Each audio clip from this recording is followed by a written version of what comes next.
for a does not equal 0 and any whole number n, okay, if you have a negative exponent, all we do is write it as the bottom of a fraction. We write it as a denominator.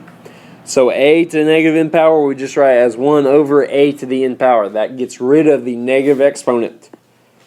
Okay? So where we have a to the negative 2 power, we just write it as 1 over 8 squared. Okay?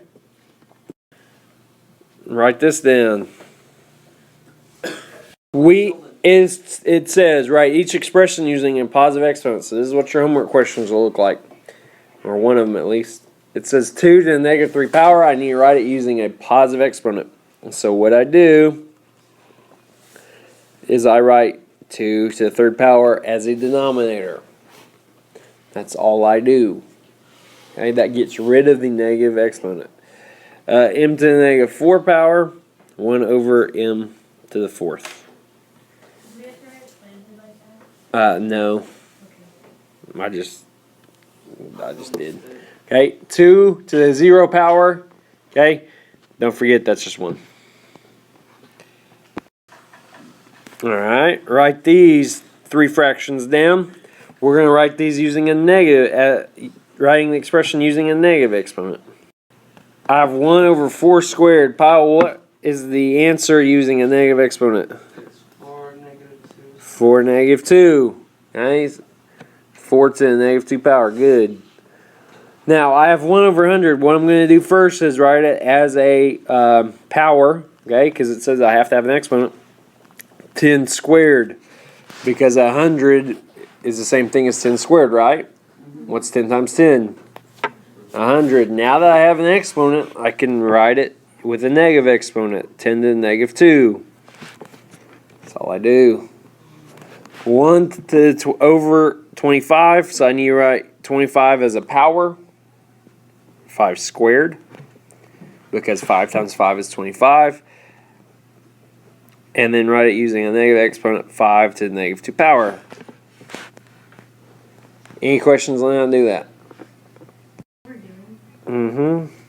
Alright, write all of this down. It says write the decimal as a fraction and as a power of 10. So the first thing I need to do is write it as a fraction. Okay, which I'm going to write this. We remember how to write decimals as fractions. 1 over. Alright, I need to know what I need to put down here. I need to figure this out. Right? So what I do is I see what decimal place I'm at right here. This is the 10th decimal place. This is the 100th. This is the 1,000th. 10,000th decimal place.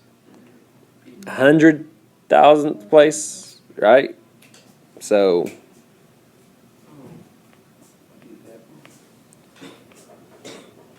oh, actually, it's the millionth decimal place. Sorry. Yeah, I was one off. Okay. Yeah. Okay, because this would be the millionth decimal place. So now I need to write this as a power of 10, which 1 million is the same thing as 10 to the 6th power. Okay, if it tells me to write this as a negative fraction, 10 to the negative 6. Okay. Well, then this is your answer. Because is this a fraction and there's a power of 10? Yeah, there you go. This is going to be 1 over this 10th, 100th, 1,000th, 10,000. Which 10,000 is the same as 10 to the 4th power, which is my answer. Or I could write as 10 to the negative 4, same thing.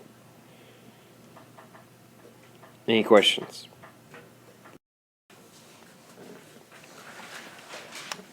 Write this down. For a to the negative 5th, if a equals negative 2. So 4 times a to the negative 5th, I'm going to replace a with negative 2. Negative 2 is to the negative 5 power, so I need to write it using a positive exponent. So 4, negative 2 to the 5th power. Don't forget to make sure negative 2 is inside parentheses because negative 2 is included. All right. Now I go ahead and solve it. Okay, negative 2 times negative 2 times negative 2 times negative 2 times negative 2. So I have 5 to negative 2's. Someone raise your hand. Tell me what negative 2 times negative 2 is. Pile. Blaine? 4. Okay, that takes 2 of them away. What is negative 2 times negative 2, Blaine? 4. What is 4 times 4? Blaine? 16. What's 16 times 2? 32. Okay, and is it going to be positive or negative? Negative. Negative because it's a odd number of negative numbers. Remember a rule? Odd number of negative signs is going to be negative. So this is negative 32. Is this my answer? No. What do I need to do? I need to simplify or reduce. I can take 4 out of both of these. Right? As Blaine said, 32 divided by 4 is 8. So there's my answer. Negative 1/8.